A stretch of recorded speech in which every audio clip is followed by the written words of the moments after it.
Welcome to Season 3 of the Take the Leap podcast. We want to thank you for being a part of this journey with us. Whether you're just starting to tune in or you're a longtime listener of the podcast, you can expect to hear from entrepreneurs in all stages of their journey, how they got to where they are, and all the mistakes and victories they've had along the way. We're excited to share new guests and have some returning folks from our first 2 seasons. Thank you for being here, and we hope you enjoy this episode.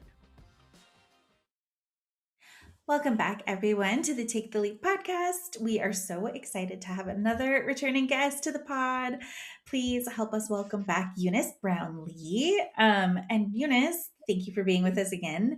We wanted to just kick off with general life and business update. What have you been up to since we last chatted?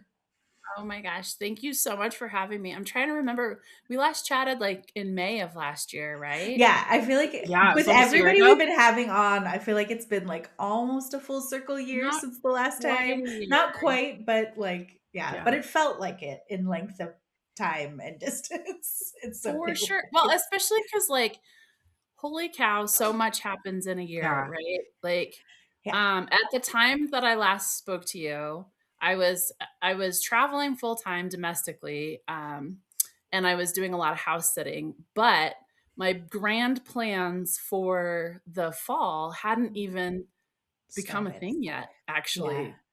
Now that I'm like, wait a minute, all of that kind of solidified, and well, it started in June, and then it July, August, September was when it all kind of like locked in. Yeah, because like we had you on the podcast probably in May, but then I saw you in August when I was in Portland, and Tori also, I think, saw you during that time too. And August was when like the anchor piece of my travels kind of like came in. Well, maybe I should just start and like there. Because I feel like this is the question that I get asked a lot, which is, why did you do this? Which for the folks in the audience that don't know this, I just spent 4 months traveling across Europe and Asia, primarily solo traveling with I did visit some friends that live abroad in various places, but for the most part, it was just me and my suitcase and my backpack trekking all over the place. And there's a couple of different reasons for that. And one of them was that I love to travel. Anybody who knows me knows this. And I started this project back in 2019 when I turned 40, that I wanted to visit 50 countries by the time I turned 50. So part of the reason that I chose Europe is because it's really easy to visit a lot of countries in a short bit of time. And I had my travel friends that I do international yoga retreats with. We were going to Thailand in January. So somewhere in June, one of my friends who lives in Italy was like, hey, here's my Pilates instructor who wants to come and do a Pilates retreat with us in the south of Italy this fall. And I was like, hello, me, sign me up. And it was like, okay, cool. Well, that's October. It was the end of October. I have another friend in London who runs she runs Creative Camp, and actually she needs to be on this podcast, but anyway, I'll make that intro. Yeah, please intro. And so she was talking about possibly doing a retreat and tying in some of the storytelling pieces. And she's like, come to London, we'll do this thing and we'll do it together. And I was like, okay, cool. So then I started building this trip around like visiting both of my friends who live in Europe in the fall. And I was like, well, January is not that far away from October. So why don't I just like keep going east? And so that's where it started to come together. And so I started putting in lots of applications to do house sitting. So I've been house sitting for over a year now through a platform called Trusted House Sitters. And I just started applying to all of these international pet sitting gigs. And I was like, I can go visit the places I want to see. I can take care of cute animals, and and I'll be able to like stay in a place that feels like home. This will be wonderful. And so when I was in Portland back in August, I talked to this lovely couple in rural France, like 2 hours out of Bordeaux, who needed somebody to watch their farm. And I was like, oh, I like totally in. please pick me, please, please, please. And so Oh, we had our call when I was in Portland, and I booked that. So it was like I had 2 weeks at the end of December in the south of France Wow. over Christmas, and taking care of 2 horses, a donkey, a dog, a cat, and some chickens. oh Oh my my gosh. goodness. That So That's sounds like a so lovely fun. time. it was amazing. And so it was just like, okay, well, how can I fill all of this in? And so it was, I ended up booking 4 different house sits across Europe. I visited a few different friends, I think 3. And then I totally forgot, like, as I was leaving Europe, I forgot that I had another friend that lived in France that, like, wasn't able to see. And then Mary's friend Stephanie, who I also know from the first season of Mary's podcast, um, she lives in Nice, but she was back in the States the time that I was in France. So didn't get to see her. But so it was like this interesting blend of like meeting people that I've never met in real life, seeing friends that have moved from the States over to Europe, and just exploring. And so that's been a big part of like, as far as business goes, because I was talking to my brother over Christmas and he's like, wait, you're doing what? And is this what it looks like when somebody secretly wins the lottery? I'm like, I wish. I Yeah. wish. And so a big piece of this is because I've created an anchor of a business that I was able to do asynchronously across multiple time zones, right? So like I was able to get up in the morning, especially when I was in Europe, where like 6 to 8 hours time difference, depending on where I was and who I'm talking to, whether it was East Coast or West Coast. But I could get up in the morning, I could go explore, come home and take my nap, and then start working in the afternoon at like 3 or 4, and then be online and have like 3 or 4 hours where I was online in real time with my clients. So that was really, really lovely. But that's what enabled me to be able to do this. And and I had my days where like Wi-Fi wasn't great, even though I Yeah. booked at places that swore they had great Wi-Fi. Um, or the time difference became a little bit of a challenge at times, but I was only able to do this because I have like a fully remote business and a client base that is really flexible. And so um, I was looking back probably a few months before I left, and I had written in the beginning of my planner in 2016. I'd gone to San Francisco for a conference, and I had written in the front, like, I want to travel full time and write about it. And like that was my 5-year goal, right? And so it took me a little bit longer than 5 years, and I think that's part of the lesson. But Mhm. none of Mhm. what I was just able to do happened by accident. Like I had to be very intentional about designing a life that would support me being away from home continuously for 4 months. That is so cool. Yeah. Also, I just turned 40, so like 50 countries by 50 sounds like a really cool Like, goal. Yeah. I well, love that. so like I said, I turned 40 in 2019.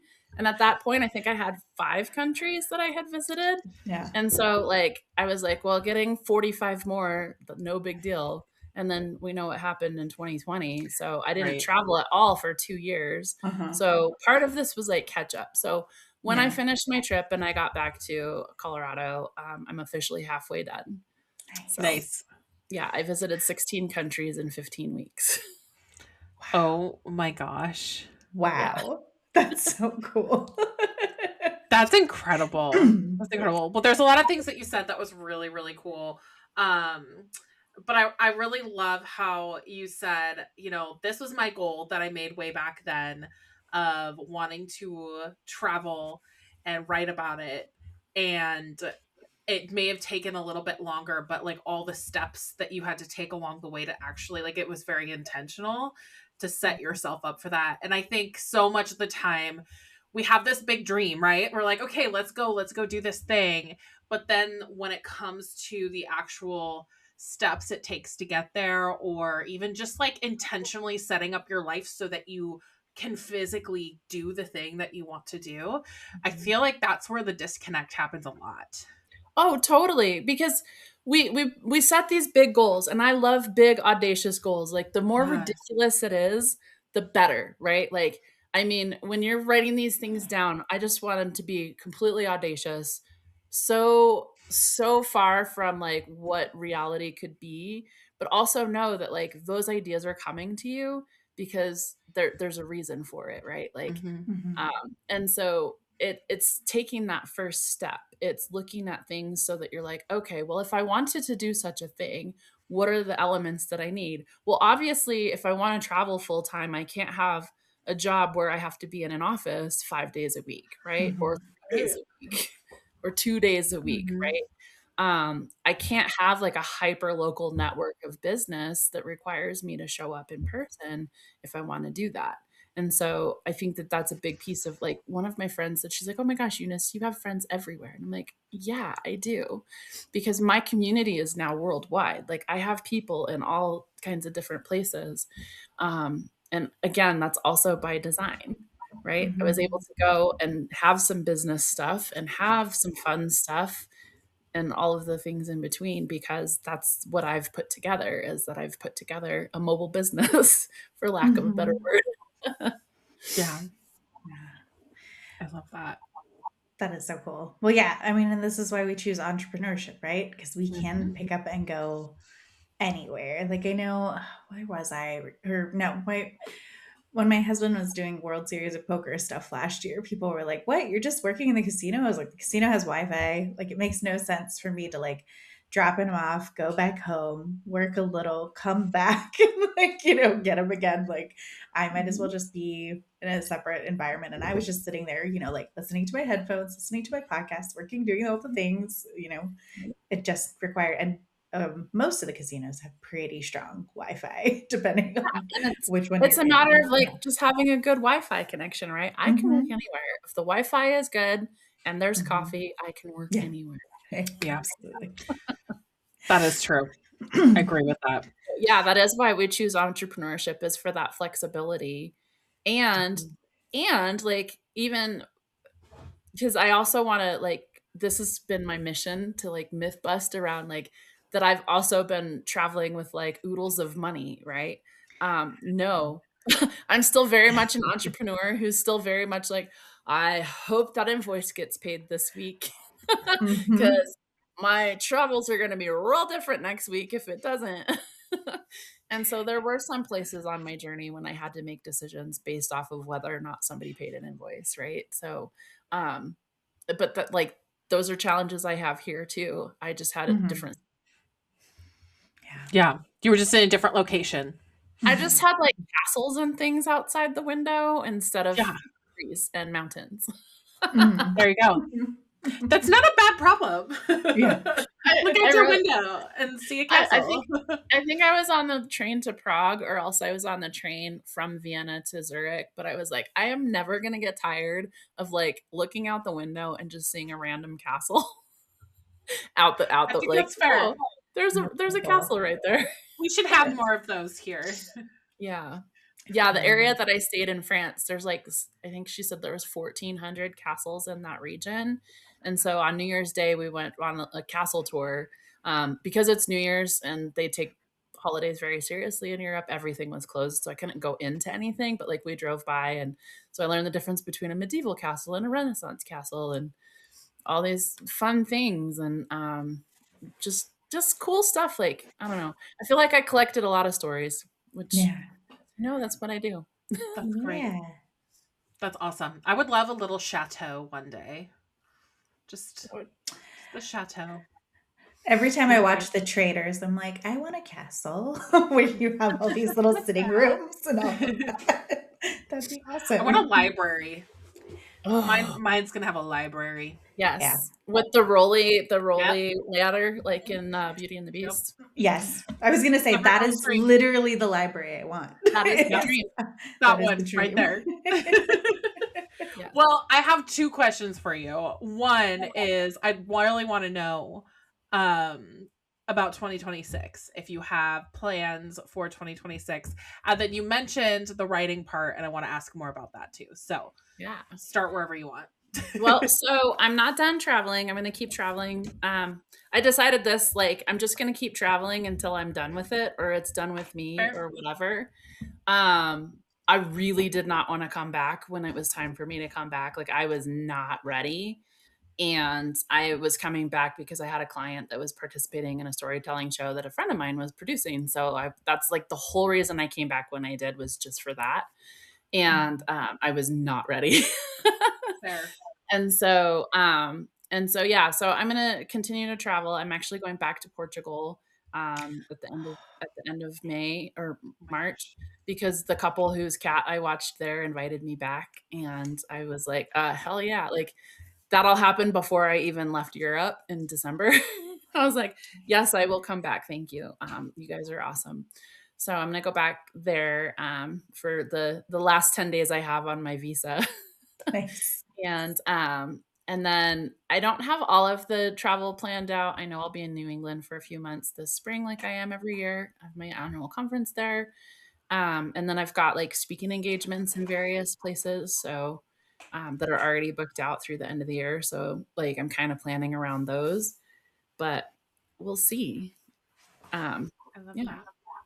That's so I love that. Time up in the PNW, of course. Of course. Which we'll be very excited when you do come this way. Yes.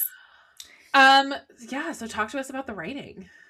Yeah, so this has been like, I feel like since the last time we talked, this has been like the biggest transformation for me and like my business and what I want to offer. So I had this like grand idea that I was going to like spend time creating these programs and doing all this stuff in my travels. And instead, I feel like my main business of speaker coaching and storytelling really ended up getting put on hold. And so I had a few conversations with a few people I'm really excited to work with now that I'm back. But I just wasn't really in the headspace that I needed to be in to support that work. But then as I started like dreaming about like, okay, if I was going to create like a fully remote coaching business, what would that look like? Right. Because I really love, especially with speaker coaching, that in-person piece is really important. And so it's like, could I create something that like I can go someplace fabulous and people can come to me, or what can I do? So I really started to dream about like, what could this look like? How can both of these things that are really important to me be supported in my business and the way that I make money? I got back into my writing practice. I'm really excited about how that's been going. And so, of course, like I already knew that I was going to do this before I left, and I'm still trying to decide what the narrative arc is going to be and how this is going to take shape. But I am going to write a book about this experience because I know that it's unique. And one of my really good friends, when I got back, was telling me, he's like, Eunice, you just did something that I could never do. And I feel like I hear that a lot. And my response to so many people are like, well, you totally can. You just have to make that choice. But I also recognize that like doing what I just did also takes a special type of person. Yeah. Like you got to be real fucking comfortable with yourself to spend that much time alone with your thoughts. Especially when you're in a place where nobody speaks your language. So it's not like you're like necessarily picking up random friends. Although I did pick up some random friends along the way. So like you really have to be in tune with yourself. And I was like, but also this wasn't like an eat, pray, love kind of thing for me. Like I wasn't out discovering myself. I was just out discovering more of the world and like looking at things from different perspectives and understanding how different societies do things, and busting the myth of American exceptionalism, right? Like there's things that other countries do very well that we don't do as well here, like public transit. Oh, yeah. I was going to say, I feel like sometimes we don't do many things well, even though we like to claim that we do. So, yeah, like the other rail than system, military spending, you know? Like, seriously, like the rail system in Europe was like unbelievable. I took the train everywhere pretty much until the last few legs, just because I didn't have time to be on 11, 12-hour train rides. I read a lot. It was great. Because even though all the trains claim to have Wi-Fi, that's all a hit or miss. So it's like I'd get on and I'd be like, oh, the Wi-Fi is not working. Oh, darn, I guess I'll read my book. Yeah. I've So, had that happen before when I've been on planes and they're like, the Wi-Fi is down. And I'm like, I want my money back. Sure. I like paid. Like, yeah, I paid Yeah. for it. like, yeah. So, so I'm excited to write about it, and I'm just trying to figure out how I want to like. This goes into the storytelling piece, right? Is like, what's the story? Like, I could take this angle so many different ways. Like, what's the story that needs to be told here, and is coming out of me? And what I've just started with is I've started just writing the essays, um, and then I can shape them into something. Like, I have to get them out of me first. Yeah. But that led me to recognizing that like I think it was before I left I started doing my Saturday storytelling series, which that I started since we last talked, and it was actually because of Sam, who is part of our business friend group, inspired us from being in the craft of like if you can stick with anything, like keep your writing loose and then you can do a weekly newsletter, because I remember talking to her about that when we were in the craft and saying like I love that you do this weekly newsletter. She does 2 weekly newsletters and I'm just like, how do you do this? Because I struggle just to get a monthly newsletter out. and and that was her advice. And so I was like, okay, well, let me think of something. And then all of a sudden it hit me. So like I feel like my Saturday email is like a little bit of Sam's influence and a little bit of Mary's influence with the analogous thinking, and like how do we learn from things that are not directly learning the subject that we're talking about. And so I have to credit both of them for their inspiration that led to that. But I've had so much fun writing it, and it makes me watch movies and appreciate them in a whole different lens and study the craft of storytelling. And so, as I was going through all these travels, I came back and I was like, I need to really just like lean into that piece because that's the part that I'm really fucking good at. I can coach people on stage presence. I can coach people on their ideas. And I love taking things from like that seedling of an idea and like building it out into their full-fledged talk. So much more than I like just the mechanics of public speaking. And so I'm like, yeah, I'm just going to lean into that. Like storytelling for people who are speakers, who are writers. How do you take that information and tell a really good, memorable story with it? So that's the new focus that I'm going to be going towards this year. And I'm excited to get back in the game with everything. That's so exciting. I'm so impressed by you. Like just like getting to know you over the last year and a half and like seeing your journey. Like it's just so fun. Like everything that you've gone through and decided to do with your business. And yeah, I'm so excited to see where you go with that this year. Yeah, it's funny because I feel like I'm a chaotic hot mess. It's always like, no, no, this way. Yeah. just kidding. Like that was so I had like I mentioned, I had some house sits that I had booked while I was in Europe, but I ended up with the entire month of November where I had no specific place to be other than I had gotten a ticket to go on a tour at Auschwitz because I've wanted to do that since I was 15. And that was a really somber day. I'm glad that I did it. Weirdly, I'll probably go back because I feel like I didn't soak in as much as I wanted to because I was exhausted. And also I showed up to the wrong location and had to walk 3 kilometers to get to the right location Oof. in 40-degree weather. Yeah. At 9 a.m. So it was, but like that was the only thing that like I was like solidly committed to a date and time. So then my November ended up kind of being this like, well, what sounds right? What feels good? Where do I really want to go? What's calling to me? And so I would make a lot of decisions of like, oh, well, I think I'll just go up to here. Oh, Strasbourg sounds interesting. Why don't I stay here for a couple of days? And then I went from Strasbourg to Vienna and I was only going to stay in Vienna a couple of days. Well, Vienna was really cool. So I stayed for a week.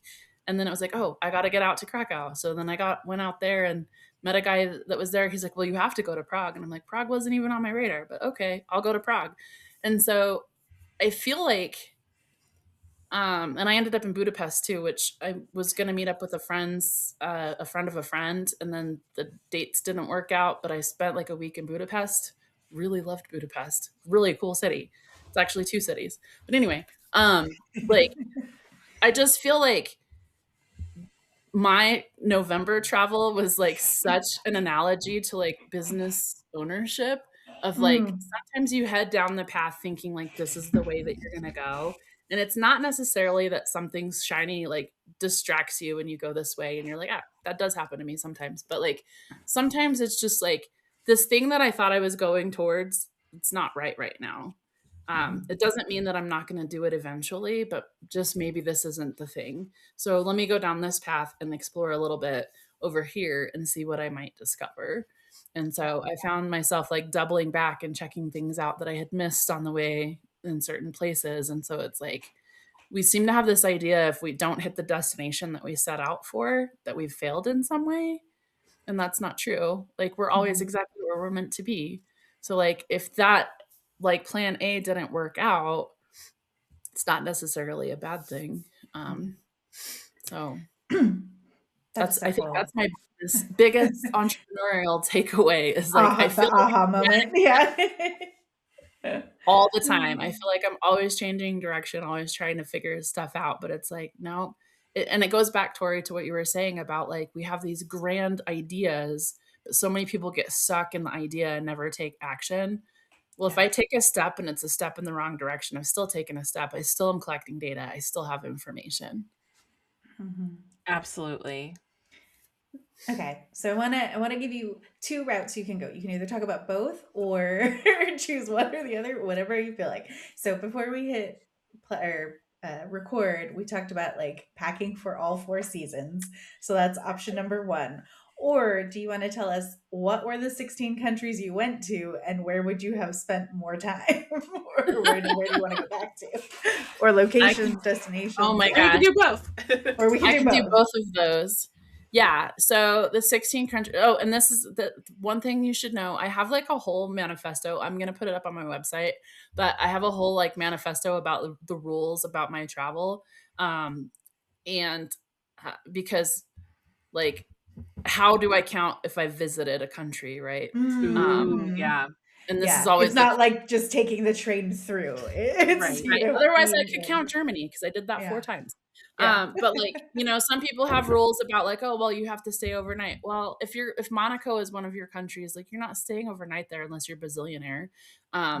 But you could visit it and still. So my rule for counting a country as a visit is that I have to have a meaningful connection with the culture, Mhm. and the people that are there. So Right. whether that's having a meal or going on a tour or just learning something, going to the museum. Like I love going to museums. So even if I'm not there overnight, like Hong Kong, my friend and I spent 17 hours there. And, Mhm. but we really like, we went out and we explored, we went to temples, we had dim sum, we did all these different things. And so like we got a flavor of what Hong Kong was all about. And so like, yes, I'm going to count China as a country that I visited because of that. Mhm. So yeah, so the countries that I visited were England, Wales, Italy, France, Switzerland, Austria, Poland, Czech Republic, Spain, Portugal, China, Thailand, Vietnam, Malaysia, Singapore, and I think I'm missing one. So, That's amazing. It's a but lot. yeah, a lot. Oh, Hungary. You know, Yeah. Budapest, yeah. Like, oh, so yeah, I definitely did not have enough time. I went to Barcelona. Partly I didn't have enough time because massive train delay. And that was the other thing that I learned is just to be patient and flexible. yeah. Feels I've like had always a good business lesson. But massive train delay. I lost the 2 of the 3 days I was supposed to be there.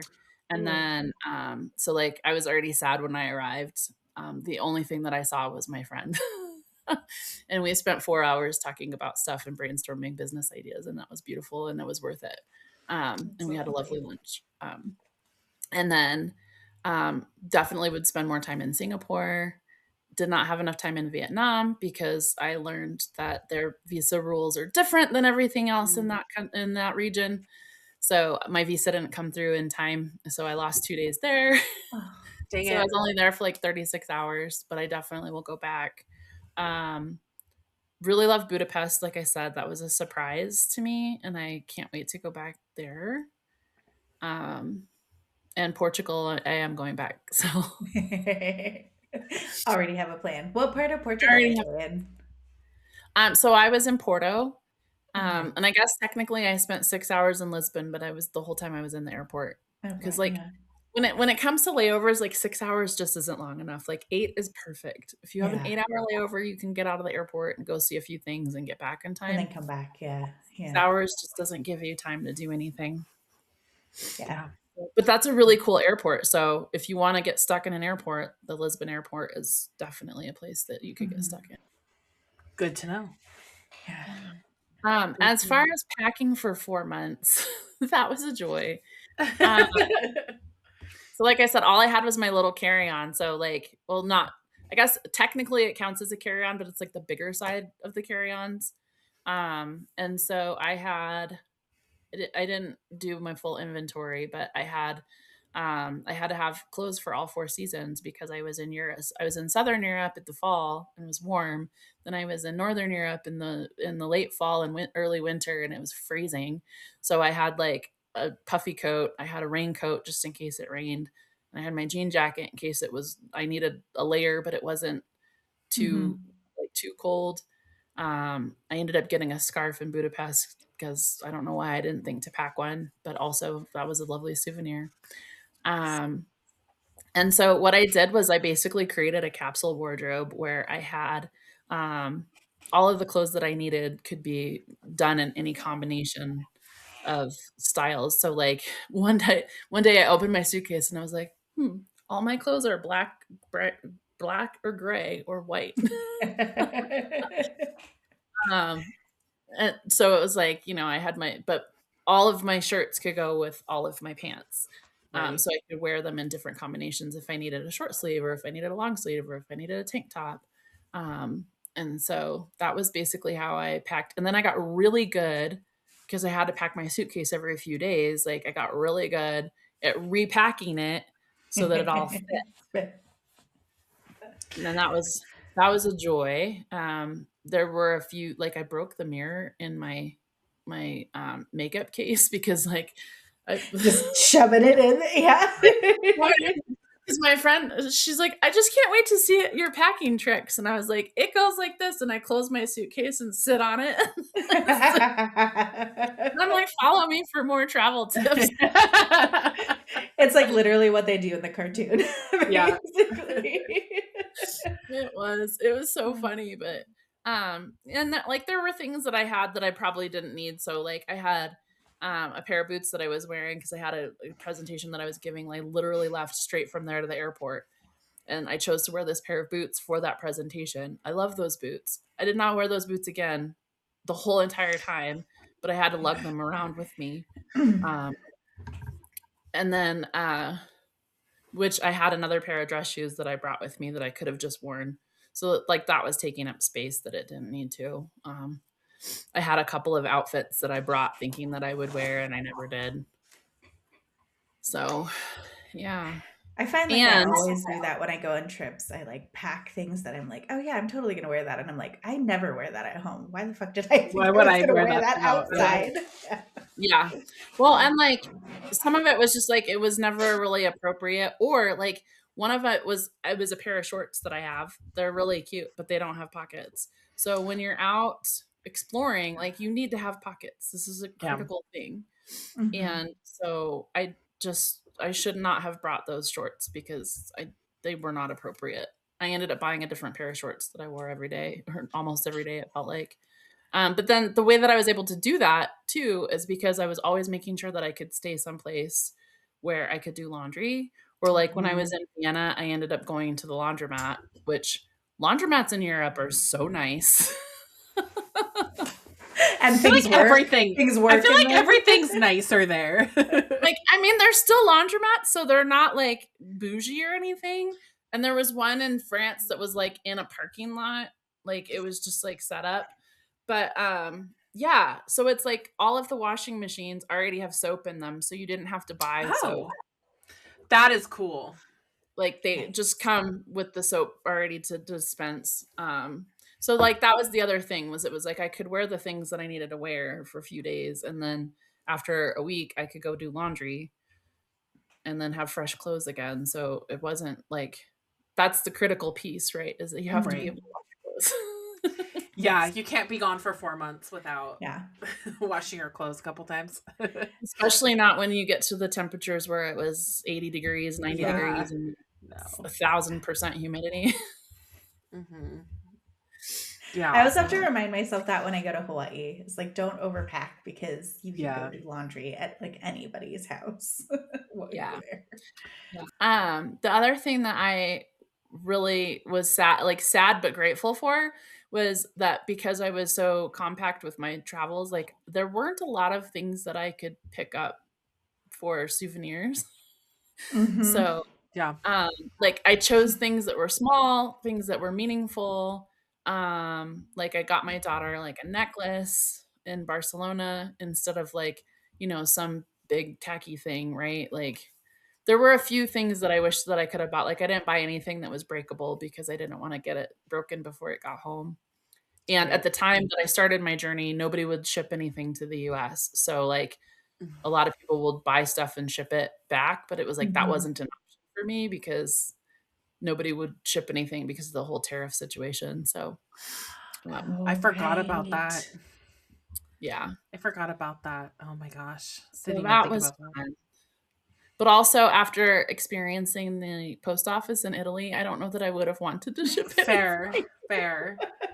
Like Okay, I have a friend who loves to have us send postcards when we travel, and so I found one for her, and then I had to go to the post office to get postage for it, and that was like the bureaucracy of all bureaucracies. It was like the post office meets the DMV, and everybody was cranking. Like I was Yeah. just like, "What is this? This is weird." So, and all that for like a little sticker that I hope stayed on. Like I hope that's she got the postcard. So, well, because you mentioned the tariffs, I just kind of wanted to ask what you were gone for 4 months, you were out of the US, so probably any sort of news that you were hearing about the US was coming from wherever you were at the time. What are other countries saying about the United States right now? well, Out of curiosity. to be honest, most of the news I got about the US was through my US based socials. Okay, yeah. So I did know what was going on, and like this was one of the things that was really hard for me was like this juxtaposition of me being on this like grand adventure where people like when I was in Italy and I was visiting my friend, her husband is in the Navy, so like he was impacted by the shutdown. They didn't get paid, and so we're trying to explain to our Italian friends of like this is what's going on, and they're like, but what does that have to do with healthcare? I don't understand. How come people are starving because you guys don't have healthcare? And wait a minute, your government can just like close? What the fuck? So like we're like, trust us, we don't get it either, but like this is what's going on. And so like even just trying to explain it to the Europeans was an interesting dynamic for sure. One of the things that I was fully expecting to see, like I would check in the newsstand every time I went past the newsstand at the train station. And of course, nothing was in English, so I didn't always know what it said, but like US is not front page news there like we would think that it is, Yeah. right? They weren't talking about us. And I was like, oh, that's interesting. Um, but then there was this one time that it was in January. I went to a museum in Bordeaux, the art museum, and just out of like they ask you like where are you visiting from? And I'm like, the US. And then I paused and I was like, unfortunately. And the guy started laughing so hard that he almost fell off his chair. And I was like, thank God you get it. Because it's like I feel like we're like the sad kids that like everybody's like, oh, you poor little US Poor kid. thing. Yeah. I'm so sorry you're going through this. I promise it'll get better. Like that was kind of more the vibe that I got from people than They were like just like sad for Yeah. us. Like the sympathy, basically. Yeah. yeah. So that was That's interesting. fair. That's fair. And I do think it is really interesting. Like, I feel like a lot of people who are born here and raised here kind of grow up with this idea that we are like one of the best countries and that everybody looks up to us. And in a way, like, I do think people look to us because, you know, we are a bigger country, but I feel like there's an inflated self-importance Yes. because we're from the US when you actually go abroad and you realize, oh, Yeah. they're doing a lot of things differently and better, and they also don't think of us that way. Right. Well, and even like I was feeling really bad because I wanted to share this, but it just didn't feel like it was appropriate in the moment. But like when I was in Italy was also when everybody was losing SNAP benefits and not able to Yeah. buy their own food. And so for me to be over there like, look at all these groceries I got for $12, just didn't feel like it felt like it Right. was just kind of inappropriate. And so and Yeah. like it would have come off very insensitive and ignorant. And so like just recognizing that I also wanted to talk about that because I was telling my sister I found like some of our favorite wines that we get that are from Spain and France and Italy. And she's like, and I'm like, look at this bottle of wine. It was $5. And she's like, what? Oh, look at this one. It was $3, right? Or like it was maybe Yeah. €3. So it might have been $4. And she's like, I pay $18 for that bottle of wine here. And I'm like, could the wine tariffs be that high? And then I thought about it. I was like, no, because we have a whole wine industry in California and Oregon. And those bottles of wine are not $4 or $5. Yep. No. So it's not a matter of cost or tariffs or whatever, import costs, right? And so like Italy was really cheap. Thailand was really cheap. I got a massage on the beach for like $12, Oh my 16, I think. gosh. An hour-long Thai massage on the beach. And so like just thinking about like the way that we value things and you know, specifically food, like food, because I love food. Food was one of those places where I paid a lot of attention and it was just like, okay, so I can get all of this food for myself for a week and it's costing me like a third of what it would cost me back home. Why is that?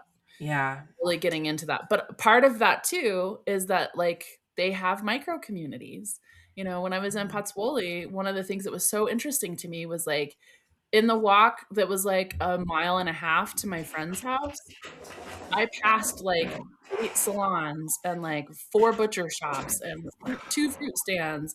And like, you know, that you had all these different shops. And it was like, as you're going up the hill, and I asked her about that. And I was like, why are there so many of these different types of businesses in this very small region? And she said, but that's the thing. Like, you shop in your neighborhood. If I go to the butcher, I go to the butcher that's down the street. I go to the soap store that's down the street. I go to the salon that's Right. down the street. She's like, I'm not going to the ones down by you. The people that live in that neighborhood go to those ones. And so that was another business thing that I was like, oh, there's plenty of business to go around. Yeah.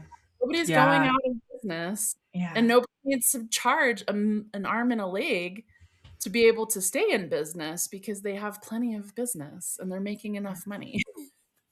That's so funny because like that's really how it is here in Vegas. Like you have like a grocery store that's within like a 10-minute or even 5-minute radius of you.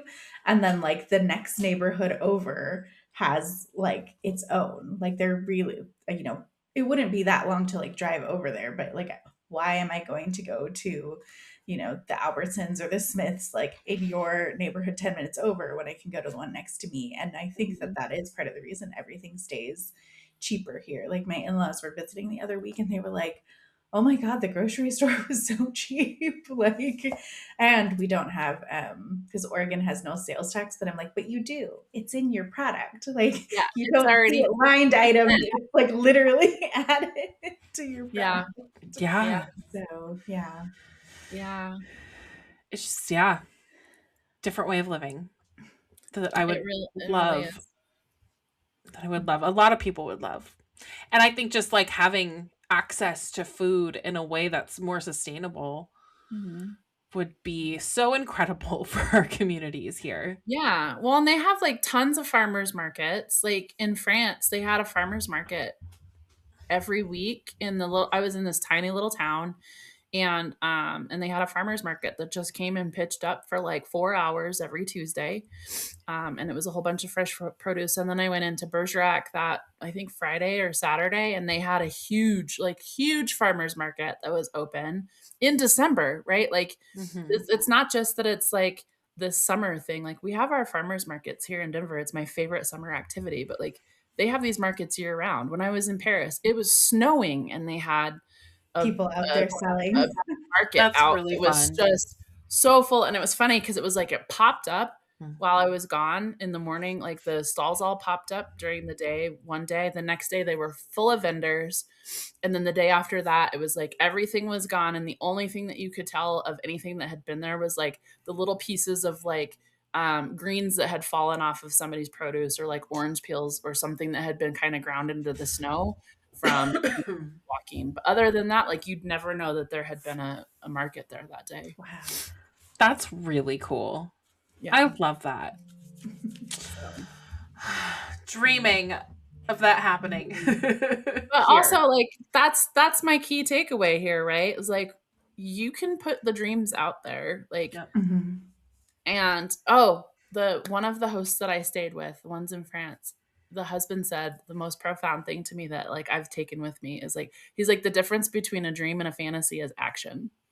Yes. Yes. I love that. I was like, I'm stealing that, Jack. Thank you. Mhm.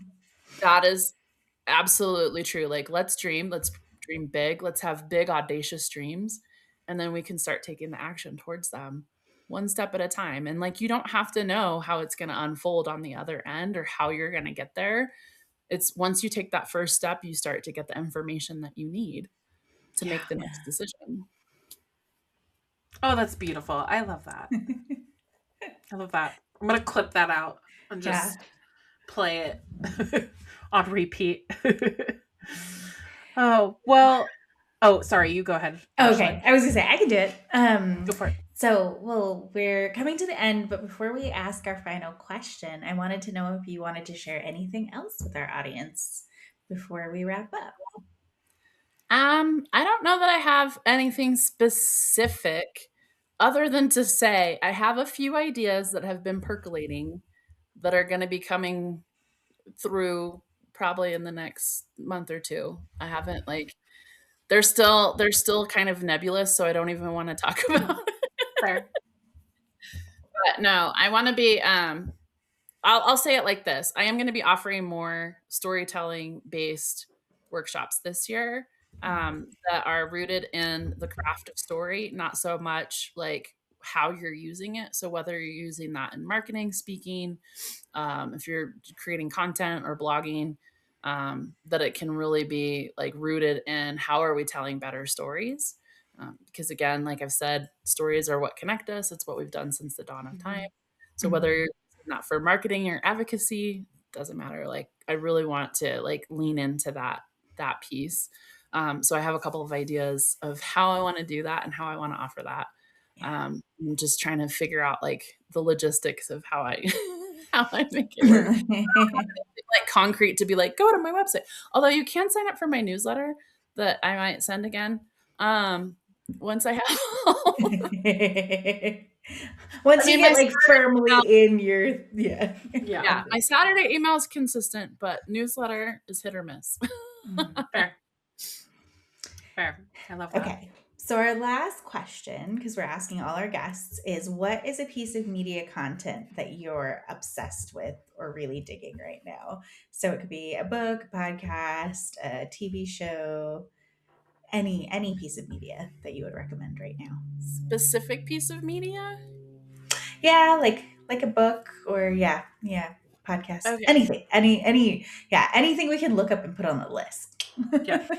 Oh, okay. And it doesn't have to be business or anything. Yeah, it could be something super fun.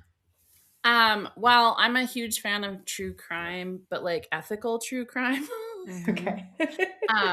Fair. So like the podcasts that use it to educate us on the systems and use us to educate on, safety and awareness. So like one of my favorites is True Sunlight podcast. In fact, I was just listening to it right before. Nice. Right before. But the reason I asked this question back at you was I actually have re-downloaded the Libby app so that I could check books out from the library. Because when you travel for 4 months, even when you bring 4 books and then travel to the town of books and buy more books, your backpack gets really fucking heavy. So I was like, well, why don't I just download Libby? And then when I finish these books, I can just read other books. And also I was in a lot of countries where there were no English books available at the bookstore, so that helped my book problem a little bit. But one of the things that I realized, like, I had this epiphany as soon as I downloaded the app, and I was like, "Oh, what's been on my TBR? Let me go through things." And I started downloading the books that I wasn't allowed to read when I was a kid. I love that. And so I have been like doing some inner child healing work of reading the books that my mom would not allow me to read, and then get like, why wouldn't she let me read this one? And I might have some conversations with my therapist about that part, but but like just reconnecting with my love of the library, and that's been really cool. So Yeah. That's such a good answer. I love that. I love that for you. You can't see it, but I have books like on the floor behind me that are part of my book riot read harder challenge that I'm subject to. Oh my gosh. When I went to storage to get stuff that I have needed yesterday, and so like one of the things that I put on the list was like a book that you want to read this week, because I know that I have like 30 books in there that I put in there that I've bought just since I moved everything in there a year and a half ago. So I brought like 5 of them back with me, not just one. Yeah. Can never have just one. They need friends. Also, if you get like, I don't know, sometimes I like read a chapter and I get like irritated at it, and I'm like, I'm done with you for a little while. I will come back to you. Can you read more than one book at a time? Because that's me. As long as they're different genres. Same. Yeah. So I'll have like a business book, and then I'll have, well, actually I don't read a lot of business books anymore, but like I'll have like a nonfiction book, and then I'll have like a fun rom-com, and then I'll have like a serious suspense book, and then I'll have like a really interesting, I have like a sci-fi book that my friend wrote that I'm like so excited about. So yeah, that's usually what yeah. I do on my Kindle is like I'll read something for a little while and be like, I'm done with this. What else do I have open in like a small percentage right now? So it was bad in high school. Like I would have all my books in my backpack, and my friends would be like, why is your backpack so heavy? I'm like, the 5 books I'm reading right now are in my because you don't know what you're gonna be in the mood for. You don't know what you're gonna be in the mood for. And like it's funny because like I will get to the end of the year and see like all these Kindle books that are like 80%, and I'm like, okay, today we're just finishing. We're just finishing them. Yeah. That's all we're gonna do. We're gonna go through and we're gonna finish the other 20% of like 25 books. Perfect. Yes. Yeah. I do that. And then you throw audiobooks into the mix, and like, then I'm like, okay, I've got a couple books here and then an audiobook that I'm listening to. And I did so many audiobooks while I was traveling that like I ran out of hours for the month, that I would be like, like I can't get I'd have to wait for like 2 or 3 more days before I could finish it. And it never failed that it was like right when I was when it's like when it's interesting. You've got like 5 chapters left, and it's like at the yeah. Of course. Well, thank you so much, Eunice, for being on with us again. Of course, we will have you on forever and ever and ever for our podcast. Thank you, listeners, for tuning in. We'll have all of the links to share for Eunice in the show notes. And until next time, we will see you back here on Take the Leap. Bye for now. Bye for now. Thank you for tuning in to another episode of the Take the Leap podcast. Check out our show notes to connect with us and our guests. If you have questions about the episode or ideas for future topics, send us a direct message on Instagram or email us at aloha@taketheleap-today.com. If you're interested in being a guest, fill out the guest interest form on our website. If you're a new entrepreneur who is looking for a roadmap to move your business idea forward, check out the Take the Leap course on our website, taketheleap-today.com. Members who join the course also have an opportunity to join us in bi-weekly co-working and group coaching calls to build momentum and work on your business. And if you'd like a flavor of what we offer, sign up for our free webinar with the 9 essential steps you need to launch your business with clarity and confidence. See you next time.